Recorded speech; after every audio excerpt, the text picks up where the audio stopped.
Hello everyone, welcome to our channel Gyan of pharmacy, जहां पर मिलते हैं आपके सारे सवालों के जवाब। तो आज हम लोग समझने वाले हैं डॉक्टर्स की राइटिंग को। वैसे आपको बता दें, डॉक्टर्स की राइटिंग समझना हर किसी की बस की बात नहीं है, तो हम लोग उनके कुछ कॉमन इंपॉर्टेंट मेडिकल टर्म को समझ लेते हैं ताकि हम लोग भी डॉक्टर्स की प्रिस्क्रिप्शन समझ सकें और जान सकें ये मेडिसिन कितनी लेनी है, कब लेनी है, कितने डोजेज में लेनी है और भी बहुत कुछ। तो वीडियो काफ़ी ज़्यादा नॉलेजेबल होने वाली है, वीडियो को पूरा ज़रूर देखें। और आप अगर फार्मासिस्ट या मेडिकल के स्टूडेंट हैं तो ये वीडियो आपके लिए बहुत ज़्यादा इंपॉर्टेंट होने वाली है। तो बिना टाइम वेस्ट किए चलिए वीडियो को शुरू करते हैं। जैसा कि आप स्क्रीन पे डॉक्टर्स की प्रिस्क्रिप्शन देख रहे हैं, तो हर प्रिस्क्रिप्शन के ऊपर RX दिया हुआ रहता है। इसका मतलब होता है टू बी टेक, या इसका ये भी मतलब हो सकता है रेसिपी, नुस्खा। डॉक्टर्स जो है वो एब्रिविएशन को यूज़ करते हैं, मतलब जितना शॉर्ट हो सके उतना शॉर्ट लिखने की प्रयास करते हैं। जैसे HS होरा सोमनी, ये जो है लैटिन टर्म में है, HS इसको एब्रिविएशन कहते हैं। तो हम लोग भी एब्रिविएशन को समझने वाले हैं जो कि प्रिस्क्रिप्शन में होता है, ताकि अच्छे से समझ में आ सके। जैसे HS का मतलब होता है एट ए बेड टाइम, यानी कि रात को सोते समय। अगर कोई भी प्रिस्क्रिप्शन में HS लिखा हो, मतलब रात को सोते समय ये मेडिसिन को लेना है। इसी तरह AD लिब लिखा हो, AD लिब का मतलब होता है एज डिज़ायर, यानी कि ज़रूरत के हिसाब से। जैसे डॉक्टर अगर दर्द की दवा देती है तो उसके आगे AD लिब लिखा हुआ रहता है। इसका मतलब होता है जब आपको दर्द हो तभी उस मेडिसिन का यूज़ करें, नहीं तो नहीं करें। इसी तरह से AC लिखा हो, इसका मतलब होता है बिफोर मील, यानी कि खाना खाने से पहले इस दवा को लेनी है। इसी तरह से अगर PC लिखा हो, इसका मतलब आफ्टर मील होता है, यानी कि खाना खाने के बाद इस दवा को लेना है। अक्सर जो दवा होती है वो खाना खाने के बाद दी जाती है, क्योंकि खाली पेट में इसलिए दवा को नहीं ली जाती है क्योंकि स्टोमक में इरिटेशन होने का चांस रहता है। नेक्स्ट है IC का मतलब होता है ड्यूरिंग मील, यानी कि खाना खाते समय।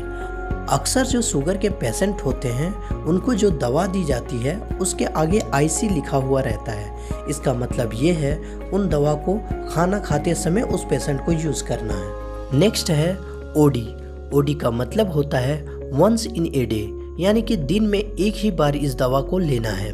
इसी तरह से BD लिखा हो, इसका मतलब ट्वाइस डेली होता है, यानी कि दिन में 2 बार इस मेडिसिन को लेना है। नेक्स्ट है TID का मतलब होता है 3 टाइम्स इन ए डे, यानी कि दिन में 3 बार इस दवा को लेना है, सुबह, दोपहर एंड शाम। इसी तरह से अगर QID लिखा हो, इसका मतलब होता है 4 टाइम्स अ डे, यानी कि दिन में 4 बार इस दवा को लेनी है। खास करके इस तरह की मेडिसिन पैरासीटामोल होती है, ज़्यादा बुखार रहने पर 3 से 4 बार डॉक्टर लेने के लिए कह सकते हैं। नेक्स्ट है SOS, इसका मतलब होता है व्हेन नेसेसरी, यानी कि जब ज़रूरत है तभी इस मेडिसिन को लेना है, वरना नहीं लेना है। एक्चुअली ये सब जो है आप समझ पाएंगे तो आपके लिए बहुत आसानी होगी, इसलिए मैं वीडियो बनाया हूँ ताकि आप लोगों को अच्छे से समझ में आ सके। अगला देखिए, कुछ शब्द और हैं जिनको जान लेना ज़रूरी है।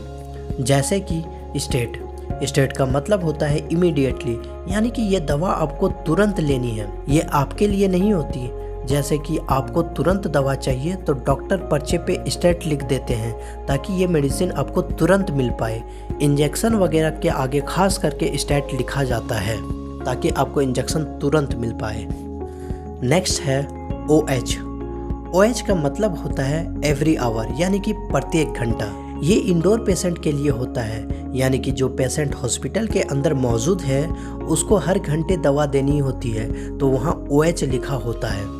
इसी तरह से PO होता है, PO का मतलब ऑरली बाई माउथ होता है, यानी कि ये दवा आपको मुंह से लेनी है। नेक्स्ट है GTT का मतलब ड्रॉप्स होता है, यानी कि बूंद बूंद करके जो मेडिसिन दी जाती है उसके आगे GTT लिखा होता है, जैसा नाक का, कान का या फिर आँख का ड्रॉप्स वगैरह।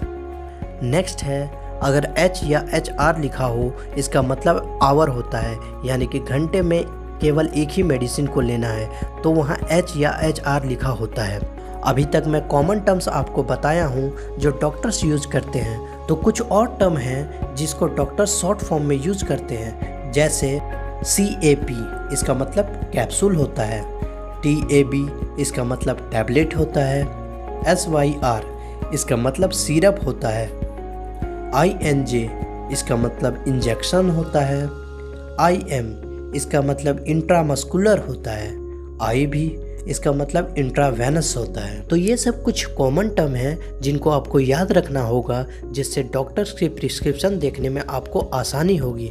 आशा है हमारी वीडियो आपको पूरी जानकारी दे पाई हो। फिर भी अगर आपके मन में कोई भी सवाल हो तो आप कमेंट बॉक्स में ज़रूर बताइएगा। और हाँ, अगर आप हमारे चैनल पे नए हैं तो please like, share, subscribe and comment ज़रूर करिएगा, ताकि आप लोगों के सामने अच्छे से अच्छे वीडियो ला सकूं। Thanks for watching.